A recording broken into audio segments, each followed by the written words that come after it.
legal guardian, and the youth are vital participants in the development of the service plan.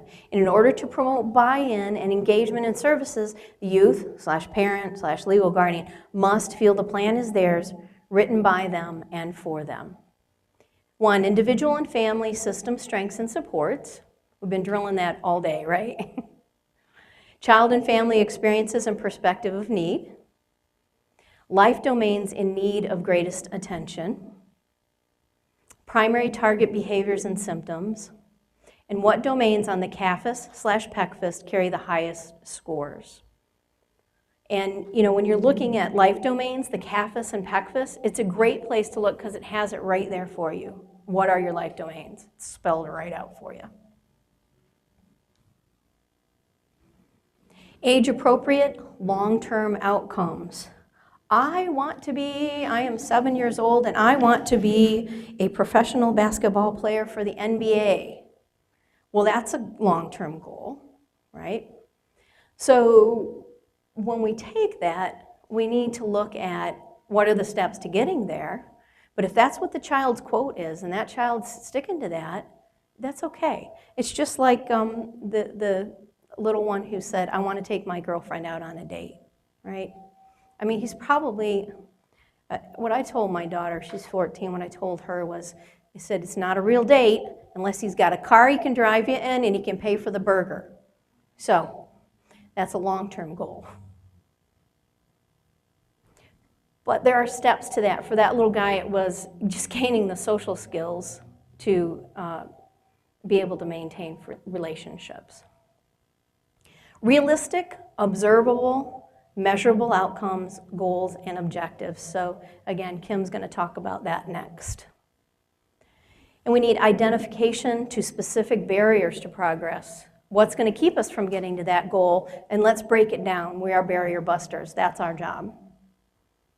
Are all eligibility criteria for the current program met? We've got to make sure that we got the person in the right level of care and the right program.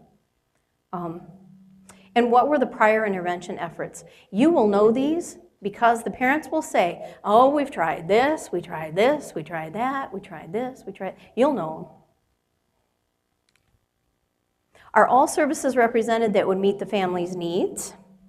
So we find out that this family has really no support systems. Aha, we need a wraparound worker at the table to create that, right?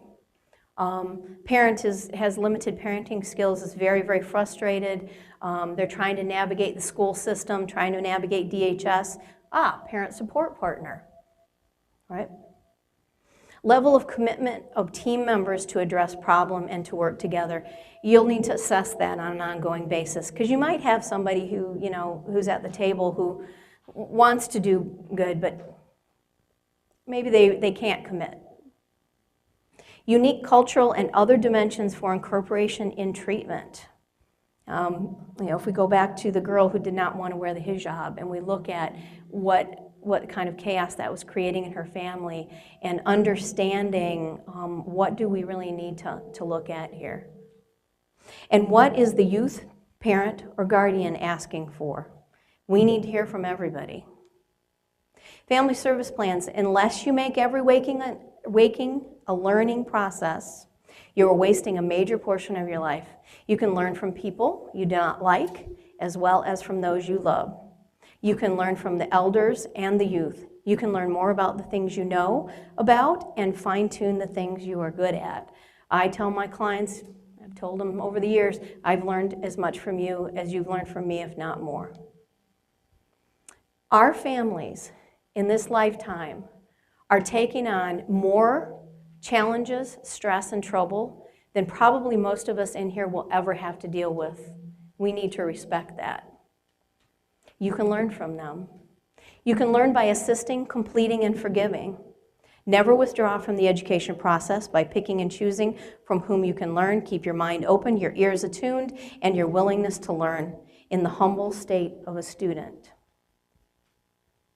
And lastly, I want to talk a little bit about the use of the CAFIS and the PECFIS in treatment planning, because we're all using that, right? Is there anybody here who isn't using it? Okay. Ah, okay. So you probably use it different. So whatever tool you happen to be using, it's important to use that measurement tool in your treatment planning process. So several things to keep in mind here, that the highest scored areas indicate the areas of highest need for treatment planning. So the girl who was stealing, you know, she's going to come out pretty high on her community score, right? So we really need to plan for that. The CAFAS/PECFAS assessment should be done with the family and shared with them on a regular basis as a part of treatment planning and measuring progress toward treatment goals and objectives. Sharing and completing the assessments with the family gives them some concrete evidence of progress or areas of need. I remember I was doing the CAFAS for years, ever since it came out, and I never did that, and then somebody said, you need to be doing this. The first time I did it, it was amazing, because the family's like, oh my gosh, look how far she's come. This is amazing. And the kid was feeling good, you know, and when I walked in there, they weren't feeling good about their progress because something bad had happened. But when I showed them that CAFAS, they were like, oh my gosh, you're right, we are making some progress here. And an appropriate array of services can be determined based on the life domains. Because if you've got a high score on substance abuse, you need to look at what am I doing for them in terms of substance abuse. That's a big thing where there's a real push to work with co-occurring now. So we really have to pay attention to what are we looking at in all these life domains. And levels of care can be determined more quickly and easily. So does this child meet the criteria to be an outpatient, or should they really be in a home-based program? Should they be an intensive home-based program? Is this a child who maybe needs to be in a short-term residential treatment? You know, what level of care are we looking at here?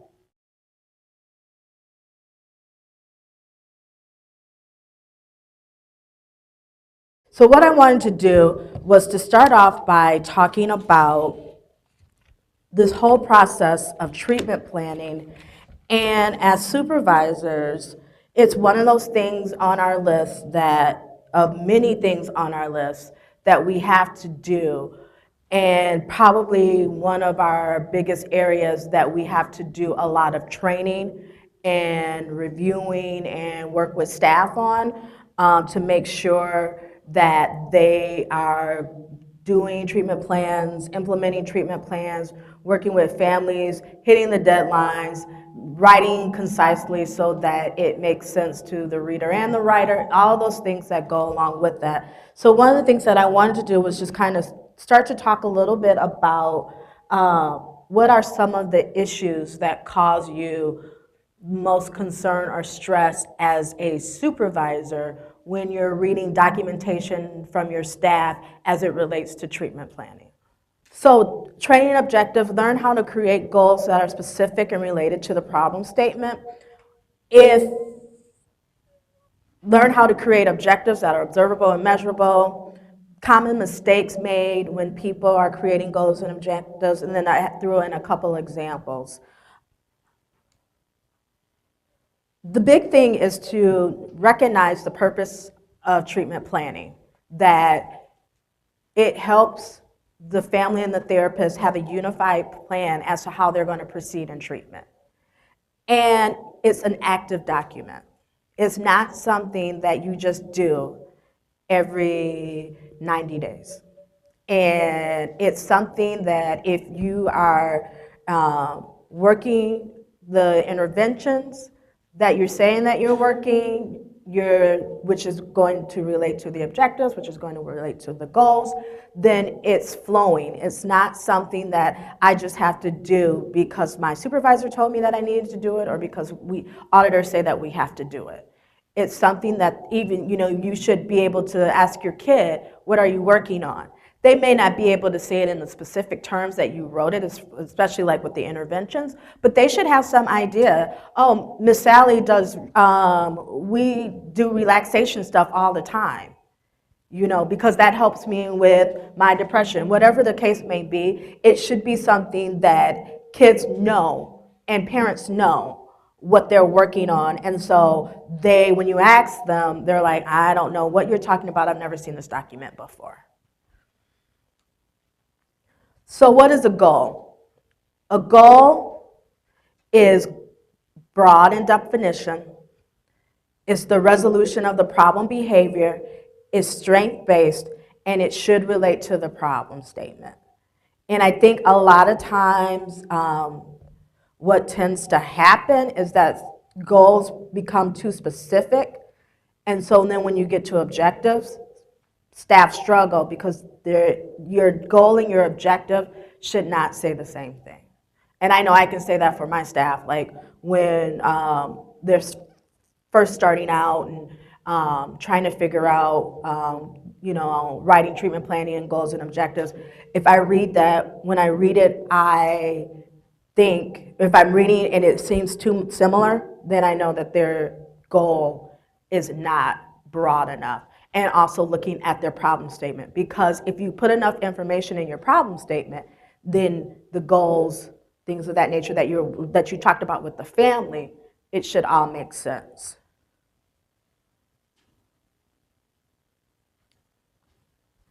So it should be realistic.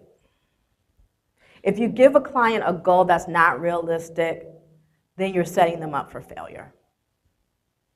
If Johnny is a D student, but you want him to be an A student, and Johnny doesn't have the capability to be an A student, Johnny may want to be an A student all day and may do everything in his power, to become an A student, but maybe right now Johnny just needs to be a C student and then eventually work up to a B student or an A student. But not if you tell Johnny, oh, we're going from D's to A, the first time Johnny doesn't get an A, then Johnny feels defeated. So making sure that we're realistic with it. Our families want a lot. If we tell them that, if we ask them what they're, a lot of times on their wants and needs and person-centered planning, we see it, Diane talked about the 8-year-old wanting to be a basketball player, NBA player, but he's 2 feet tall. And his dad is like 5'1". Chances are, Johnny might not make the NBA. But hey, Johnny, let's talk about getting you involved in a rec team that you can use those skills, or your middle school basketball team, or, a lot of times we have to help parents and families see that their goals are not realistic and where they are right now. And I don't think there's anything bad with that. I think that's just showing people that, there's the difference between short-term goals and long-term goals. And right now, we're kind of looking at the short-term goals. What are we going to accomplish, in home the next 9 to 12 months? And then building upon that later, if Johnny does well on a rec team, then hey, let's try out for the middle school team, because we want our kids to be successful. And we want our treatment planning to help enforce kids being successful. So, question to ask, what do we, the clinician, the client, want the outcome of our work to be as we address the identified need? And then just a reminder that behavioral health goals are designed to help eliminate barriers in life goals. So the biggest area that a lot of people struggle with are objectives. They are observable, measurable, changes in client behavior that relate to the achievement of the goal and are expected to result from planned interventions. So the biggest thing is measurable and observable. When my staff, they laugh at me because sometimes they will see me sitting in my chair like this with a treatment plan, because I'm reading objectives and I'm trying to think, can I visualize this kid doing this? Or what you're writing, can the kid even visualize themselves doing it? And is it realistic?